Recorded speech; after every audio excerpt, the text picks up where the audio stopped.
방문가에게 애음식과 숙소 이상을 제공하는 사회가 있습니다. 그곳에서는 손님 및 주인의 아내와 함께 밤을 보내며 대접받기도 합니다.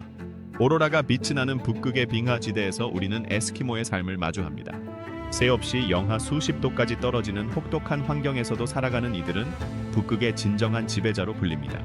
에스키모를 제외하면 그 누구도 이렇게 가혹한 지역에 자발적으로 남으려 하지 않기 때문입니다. 북극의 추운 황무지에서 에스키모 여성들은 공동체의 생사와 직결된 책임을 집니다. 이들은 단순 한가사 노동자가 아닙니다.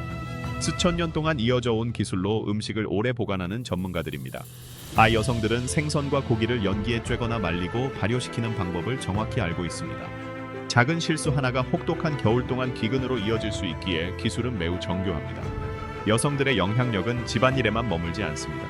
이데울은 자녀를 키우며 가혹한 환경에서 살아가는 데 필요한 지혜와 가치, 능력을 전수합니다. 애어린 시절부터 아이들은 땅과 동물, 그리고 삶을 유지하는 미묘한 균형을 존중하는 법을 배웁니다. 일반적인 생각과 달리 에스키모 여성들은 집 안에만 머물지 않습니다. 이데울은 남성의 전유물로 여겨지던 사냥과 낚시에도 적극적으로 참여합니다. 에스키모 여성이 카약을 능숙하게 다루고 그물을 치거나 큰 동물을 사냥하는 모습은 흔한 일입니다. 여성들은 거칠고 장엄한 환경 속에서 강인함과 의지를 보여주는 삶의 원동력입니다. 이들의 기여는 전통적인 역할을 뛰어넘습니다. 보살피는 이이자 스승이며 공급자로서 과거의 지혜를 지키고 미래를 만들어갑니다. 에스키모 여성들은 매일의 삶을 유지하고 공동체의 생존을 지키는 사회의 뿌리입니다. 이데울은 굳건하고 영원하며 꺾이지 않는 북극의 영혼 그 자체입니다. 북극에서 여성들의 역할이 얼마나 중요한지 들은 후 여러분은 이들의 삶을 단 하루라도 견뎌낼 수 있다고 생각하시나요? 의견을 댓글로 남겨주세요.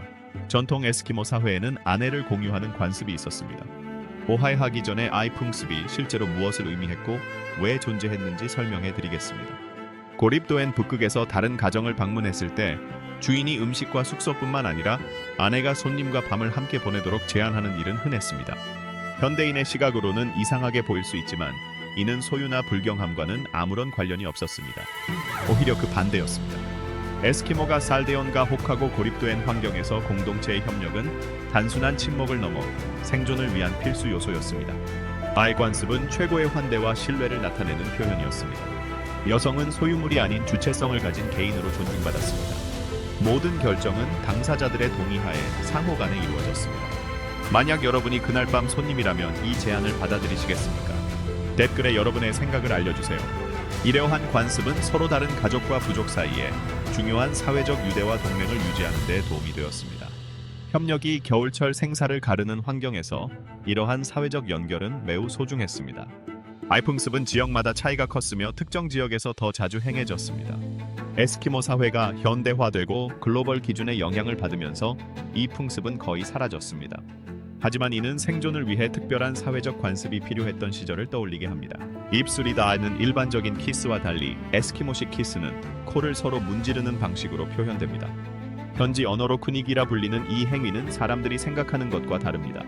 단순히 코레를 맞대는 것도 아니며 입술이 붙는 것을 막기 위한 것도 아닙니다.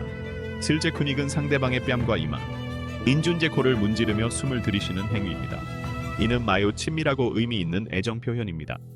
관습은 서구 탐험가들에 의해 처음 기록되었으며 로버트 플레허티 감독이 에스키모 어머니가 아이에게 코를 비비며 애정을 표현하는 모습을 본 후 세계적으로 유명해졌습니다. 그는 이 모습에 깊은 감동을 받아 1922년 영화 북극의 나누게 이 장면을 담았고 이 영화는 에스키모의 삶을 세상에 처음으로 알렸습니다. 쿠닉은 세어구의 로맨틱한 키스와 달리 주로 어머니와 자녀 사이처럼 가족 간에 이루어집니다. 이는 가족의 따뜻한 유대와 깊은 감정적 연결을 상징합니다. 다음 이야기로 내어먹기 전에 내용이 마음에 드셨다면 좋아요를 눌러주시고 친구들과 공유해주세요. 소중한 참여가 큰 힘이 됩니다.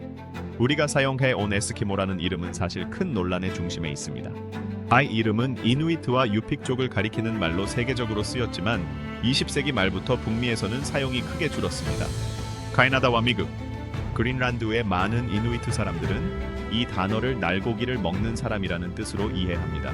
다해서양 연안의 알곤킨 언어에서는 야만성과 폭력성을 암시하기도 합니다. 아이다네오는 원주민 스스로 만든 것이 아니라 식민지 개척자들이 주로 사용했기 때문에 많은 이들이 모욕적으로 여깁니다. 그러나 알래스카 페어뱅크스 대학교의 언어학자들은 이 말이 설상을 매다는 사람을 뜻하며 날고기를 먹는 사람이라는 해석과는 전혀 다르다고 주장합니다. 이러한 논란은 정부와 기관이 이들을 부르는 방식에 큰 변화를 가져왔습니다.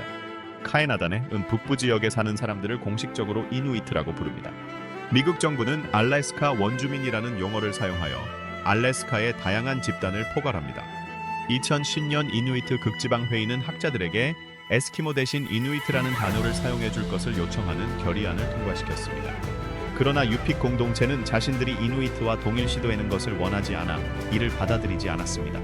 뮤지미의 에스키모 사람들은 이 특별한 문신을 카키니트라고 부릅니다. 이 전통은 매우 오래도에어 수천 년 동안 거의 변하지 않고 이어져 왔습니다. 에스키모의 믿음에 따르면 이 문신은 여성이 죽은 후 좋은 곳으로 가서 행복하게 살 수 있도록 도와줍니다. 1955년 인류학자 세르게이 루덴코는 거의 모든 에스키모 여성이 문신을 했다는 사실을 발견했습니다. 전 세계적으로 문신이 매우 드물었던 시절이었음에도 북극의 여성들 사이에서는 문신을 하지 않은 사람을 찾기 어려울 정도로 보편적이었습니다. 문신은 단순한 그림이 아니라 각각의 문양이 정교하고 의미가 있었습니다. 여성의 얼굴에 캘겨진 문양은 저마다의 이야기를 담고 있었습니다. 눈에 세워 시작해 코를 지나 태옥과 양손으로 선이 이어졌고 눈썹 위에는 새의 발자국 모양이 그려졌습니다. 미비함에 내은 얽혀있는 보석 모양의 아름다운 패턴이 새겨졌습니다. 이 문신은 주로 결혼 전에 젊은 여성들에게 그려졌는데 문신이 없으면 좋은 배우자를 찾기 어려웠기 때문입니다. 문신을 새기는 과정은 매우 고통스러웠습니다. 동물의 태올이나 힘줄로 만든 실의 수치나 젤을 묻혀 피부 아래로 팽팽하게 당기는 방식을 사용했습니다. 극심한 통증이 따랐지만 여성들은 아름다움과 가정의 행복을 위해 이를 견뎌냈습니다. 그러나 20세기 시오 선교사들은 이 관습을 악한 것으로 여겨 금지했습니다. 그럼에도 불구하고 카키니트는 완전히 사라지지 않고 일부 여성들에 의해 계속 지켜졌습니다. 19세기 그린란드의 이누이트 여성들은 나아시시라는 속옷을 만들었습니다. 이 속옷은 환경에 완벽하게 맞게 제작되어 현대의 의류 기술마저 무색하게 만들 정도였습니다. 나아시스는 순록이나 고래의 힘줄 실을 사용해 바다 표범 가죽 조각을 정성껏 꿰매어 만들었습니다. 유리 구슬로 장식되기도 했으며 바다 표범의 털이 바깥쪽을 향하도록 만든 점이 특징이었습니다. 이 속옷은 친밀한 순간에만 입는 것이 아니라 여름철 실내에서 하체를 가리는 유일한 옷이었습니다.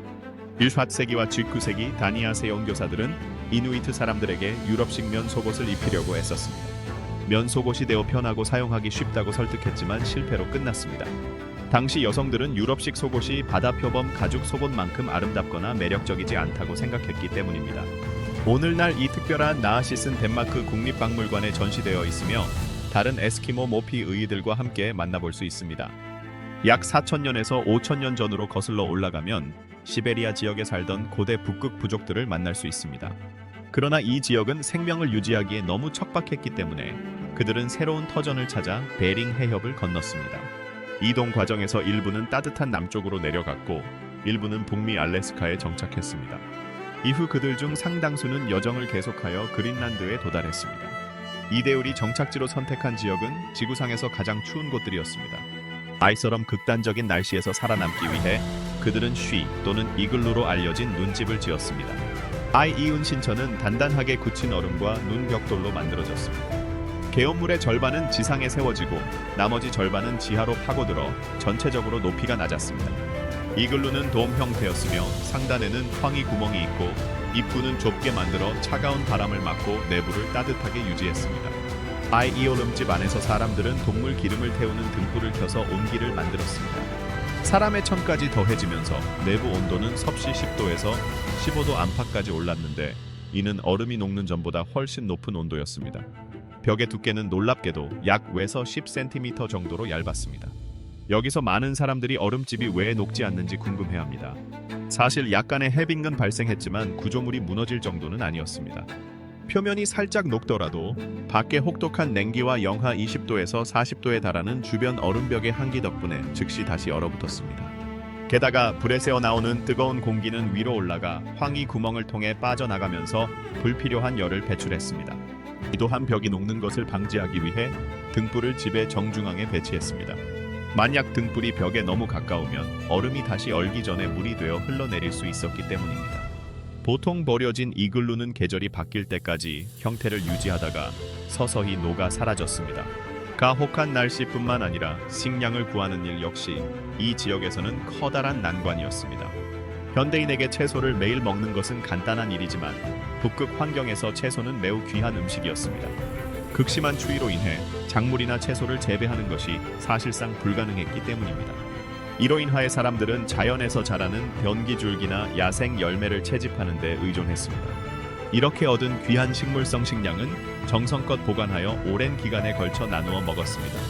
다행히 채소는 이들의 주식이 아니었으며 주된 영양원은 날고기였습니다. 연중 내내 추운 땅에서 영양 공급은 필수적이었고 그들은 단백질이 몸을 튼튼하게 유지하고 혹독한 겨울을 견디게 해준다고 믿었습니다. 겨울철을 위해 비축하는 대부분의 음식은 사냥을 통해 얻었습니다. 바다표배엄 고기는 가장 중요한 식량 자원이었으며 연어와 대구 그리고 고래를 비롯한 다양한 해양 동물도 주요 먹거리였습니다. 여름에는 순록과 거위를 사냥했고 겨울에는 북극곰과 여우 그리고 북극 토끼를 사냥했습니다. 특히 바다표배엄과 순록의 고기, 바다코끼리에간, 고라의 껍질 등은 즐겨 찾는 별미였습니다. 개오대한 동물들이 서식하는 얼어붙은 땅에 살고 있지만 이 원주민들의 키는 그리 크지 않습니다. 세용긴의 평균 키는 약 160cm 정도이며 남성과 여성 간의 키 차이도 크지 않습니다. 옅은 갈색 피부와 고든 검은 머리카락, 에어둔 눈동자, 내올분 얼굴형과 높은 광대뼈 등 공통된 신체적 특징을 지니고 있습니다. 최근에는 작지만 이들은 극심한 추위를 견뎌내는 놀라운 능력을 갖추고 있습니다. 모피코트 한 벌만으로 영하 수십 도의 기온을 견뎌냅니다. 이내은 성인에게 해당하며 어린아이들은 훨씬 더 힘겨운 환경에 직면합니다. 살아남기 위해 아기들은 눈만 겨우 드러낸 채 동물 가죽으로 온몸을 꽁꽁 싸맵니다. 시간이 지나면서 혹독한 환경은 놀라운 면역력과 지구력을 길러줍니다. 아이들은 잔병 치레를 거의 하지 않으며 제대로 뛰기도 전에 이미 얼어붙은 대지에 완벽하게 적응합니다. 이대울이 지구상에서 가장 추운 곳에서 살아갈 수 있는 비결은 지방을 매우 효율적으로 분해하는 유전적 특징 덕분입니다. 이로 인하여 심장 질환 걱정 없이 많은 양의 바다표범 지방을 섭취할 수 있고 그 지방은 천을 유지하는 연료가 됩니다. 연구에 따르면 이러한 유전적 변이는 약 2만 년 전에 형성되어 인슐린 수치와 해로운 콜레스테롤을 낮추는 데 도움을 주었습니다. 키와 체중의 성장을 다소 제한한다는 단점이 있지만 극지방의 가혹한 조건에서 살아남을 수 있는 결정적인 생존 무기가 되었습니다. 아이 부족의 이동 방식 또한 매우 독특합니다. 우리가 타는 자동차나 오토바이 같은 현대적인 탈 것을 이용하지 않았습니다. 육지에서는 주로 가해 썰매에 의존했고 물 위에서는 수면을 미끄러지듯 빠르게 이동하도록 설계된 길고 좁은 카약을 사용했습니다. 외원 주민들은 썰매개를 지극정성으로 돌보며 맑은 눈과 빽빽한 털을 가진 강인한 가해로 키우기 위해 노력했습니다. 이에 타연한 강아지가 튼튼하게 자라도록 특별한 의식을 치르기도 했습니다. 아이 충직한 동물들은 끈기와 힘 등 주인과 많은 특성을 공유하고 있었습니다. 달리는 속도와 도약력 또한 뛰어났습니다. 마에서 온 추위 속에서도 10마리 남짓의 개들이 물자를 가득 실은 썰매를 끌고 약 30km 이상의 거리를 거뜬히 이동할 수 있었습니다. 오해단 호간의 지역에 산다고 해서 이들의 일상이 지루하거나 단조로울 것이라고 단정해서는 안 됩니다. 현재 전 세계적으로 인구수가 많지 않음에도 불구하고 이 공동체는 고유한 문화적 정체성을 확고하게 지켜가고 있습니다. 봄이 오면 사의 계절을 맞이하는 축제를 열고 여름에는 따뜻한 날들을 축하하는 행사를 엽니다. 가을에는 사슴과 바다표범, 고라의 산양과 관련된 축제를 개최합니다. 겨울에는 얼음집을 짓고 얼음에 동물의 형상을 조각하며 곰과 여우, 사슴, 바다표비형, 눈기레오기의 태올로 옷을 짓는 문화 행사를 엽니다. 이도한 사슴뿔이나 곰의 이빨, 늑대 이박, 고라의 비벼로 도구를 만드는 축제와 카약 및 우미약 보트를 제작하는 축제, 가해썰매 경주 대회 등도 열립니다. 이러한 모임에는 영혼과 샤먼을 기리는 의식이 함께 어우러져 독창적인 문화적 면모를 완성합니다. 이대울이 즐겨 먹는 전통 음식 중에는 에스키모 아이스크림으로 불리는 유탁이 있습니다. 라즈베리와 바다표비엄 지방, 생선, 순록고기 등을 섞어 만듭니다. 니다들산 차와 바삭하게 튀겨낸 빵은 일상에서 가장 사랑받는 간식입니다. 사람들은 추운 야외에 함께 둘러앉아 따뜻한 차를 마시고 튀긴 빵을 나누어 먹으며 몸을 녹이곤 합니다. 현대 북극 여성의 가장 인상적인 모습은 완전히 다른 두 세계를 자유롭게 넘나드는 능력입니다. 북극 기후에 완벽하게 맞춰진 전통 파카를 자랑스럽게 입으면서도 상황에 따라 서구식 의복을 자연스럽게 소화합니다.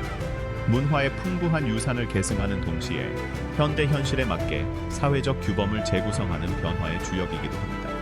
에어러붙은 툰드라의 황량한 아름다움 속에서 아침을 맞이하고 곧바로 컴퓨터에 접속해 세상과 소통하는 삶을 상상해 보시기 바랍니다. 수천 년 동안 이어져 온 전통을 지키는 동시에 이전 세대는 상상조차 할 수 없었던 기술과 기회를 적극적으로 받아들이는 것이 오늘날 많은 북극 여성들의 일상입니다. 그들이 마주한 과제는 결코 가볍지 않습니다. 세계화와 기후 변화로 인해 급격히 사라져가는 전통적인 삶의 방식을 지켜내야 한다는 부담이 있습니다. 이전 세대가 누리지 못했던 교육과 직업적 기회를 잡고자 하는 열망도 큽니다. 그리고 가해인의 자유와 전통적인 공동체적 책임 사이에서 균형을 잡아야 하는 복잡한 고민도 존재합니다. 그러나 이러한 어려움 속에서도 그들은 놀라운 유연성을 발휘하고 있습니다. 기근 힘없이 변화하는 세상에 적응하면서도 문화적 정체성을 지키고 오랜 전통을 다음 세대에 전수하고 있습니다. 대학에 진학하고 과거에는 상상할 수 없었던 전문 분야로 진출하여 공동체와 사회 전체에 큰 기여를 하고 있습니다. 주목할 점은 그들이 현대성을 위해 전통을 버리거나 전통을 지키기 위해 발전을 거부하지 않는다는 사실입니다. 다해신 과거를 존중하면서 미래를 개척하는 새로운 융합을 이루어내고 있습니다. 토착 문화가 전통과 진보 중 하나만을 선택할 필요가 없으며 두 가지를 모두 품음으로써 현대 사회에 꼭 필요한 통찰과 해법을 제공할 수 있음을 보여주고 있습니다. 오늘날 약 17만 명에서 18만 명에 이르는 북극 원주민들이 4개 국가에 나뉘어 살아가고 있으며 각 지역마다 고유한 통치 구조와 도전 과제, 그리고 기회를 마주하고 있습니다. 미국의 경우 약 5만 4천 명의 원주민이 알래스카에 거주하며 이누피아트 등으로 불리고 알래스카 원주민으로 공식 인정받고 있습니다. 이 대울은 알래스카 인구의 일부를 구성하며 노스 슬로프 자치구와 베링 해협 지역의 34개 마을에 집중되어 있습니다. 1993년 연방정부가 알래스카 원주민 부족을 공식 인정하면서 이들 공동체는 연방정부와 직접 계약을 맺고 원주민을 위한 다양한 혜택을 이끌어낼 수 있게 되었습니다. 이를 바탕으로 여러 지역 부족 정부가 세워졌습니다. 정부 형태와 제공하는 복지 서비스는 다양하지만 모두 교육과 주거 지원, 문화 보존 등 사회 복지에 초점을 맞추고 있습니다. 이내은 원주민 자치의 훌륭한 성과를 보여주며 전통 민족이 현대 행정 체계를 공동체에 맞게 성공적으로 적응시켰음을 증명합니다. 외원주민 자치의 가장 대표적인 사례는 약 7만 명이 거주하는 캐나다에서 찾아볼 수 있습니다. 이데울은 주로 누나부트와 이누비알로이트, 누나빅, 누나시아부트 지역에 모여 살고 있습니다. 시청해주셔서 감사합니다. 댓글을 남겨주시고 좋아요와 구독 버튼을 눌러주세요. 앞으로 더 재미있는 영상으로 찾아뵙겠습니다. 다음 영상에서 만나요.